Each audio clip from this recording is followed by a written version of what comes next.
Hadith are a collection of sayings or practices of the Prophet, peace be upon him, from which we can learn his wisdom, teachings, and sunnah, i.e. the way of the Prophet, peace be upon him. Today, for this video, I thought it might be a good idea to go over 3 of these hadith so that we can all learn from this, learn from the wisdom of the Prophet, peace be upon him. My name is Shahrukh. Assalamu alaikum.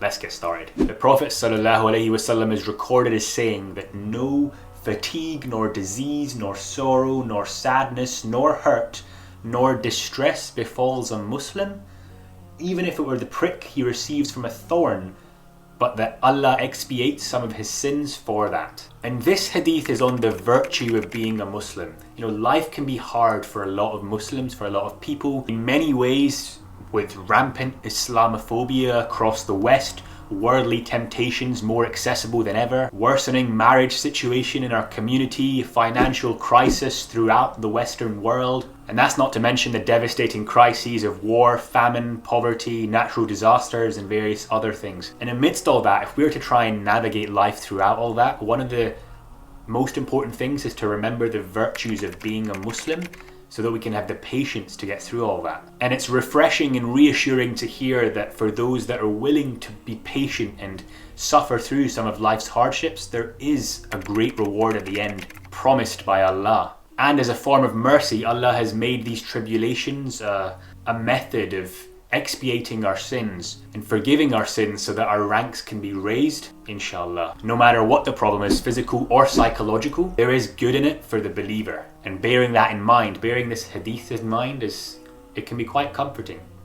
Moving on to the second hadith, which I thought was important in today's age and society where everyone can speak up, everyone can go online and say their voice, and you have many people speaking all kinds of nonsense. The hadith is, the Prophet, peace be upon him, was narrated as saying that a slave of Allah may utter a word carelessly which displeases Allah without thinking of its gravity, and because of that he will be thrown into the hellfire. The tongue and our ability to talk and give into the world is one of the most important assets that we have, and it can also be one of our biggest liabilities. It can be the source of our bliss and tranquility, or the source of our destruction in the afterlife. Just imagine all the backbiting, the lying, the swearing, the cursing or using swear words, corruption, slander, insults. All of these originate from our tongue and our mind. And so this hadith teaches us that our words have consequences. Whether or not we think we're saying something insignificant, it might be detested in the eyes of God.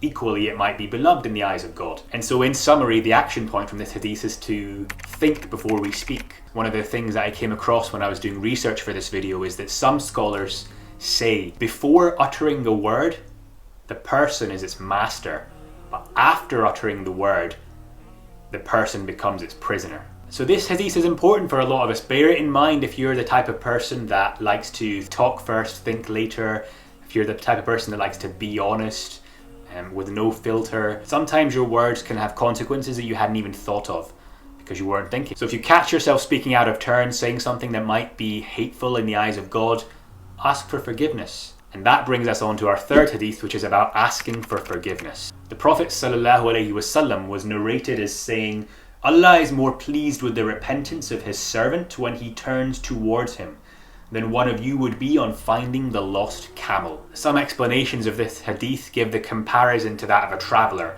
wandering the desert. He finds himself having lost his camel, he's lost his provisions, he doesn't know where he's going, he's completely lost, and he's in despair. Suddenly he discovers the camel with all of his provisions standing right before him. Think of the joy that that traveller would feel. Even more joy is felt by Allah subhanahu wa ta'ala when we turn back towards him and ask for forgiveness. And so we can see that when we as slaves of Allah sincerely turn back towards him and repent for our sins, he is happy to forgive us. So let's ask for Allah's forgiveness for our sins. That's all for today, everyone. I hope you enjoyed and learned and benefited from this video. If you would like to see more Hadith Club episodes, or if you have any ideas for specific topics or themes for the Hadith that we can cover and learn from, comment below, let me know. I'm aiming to do this probably every month, inshallah. Also, disclaimer, I'm not a scholar. For proper commentaries on these hadith, you should do your own research and look for reputable sources. I'm just a learner, a student of knowledge, just like the rest of you. And while I'm learning, I thought, why not make a video to share with the rest of you as well, that perhaps it might benefit you. If I've made any mistakes unintentionally, then I ask for Allah's forgiveness. Otherwise, Jazakallah khair for watching. Take care of yourself. Assalamu alaikum.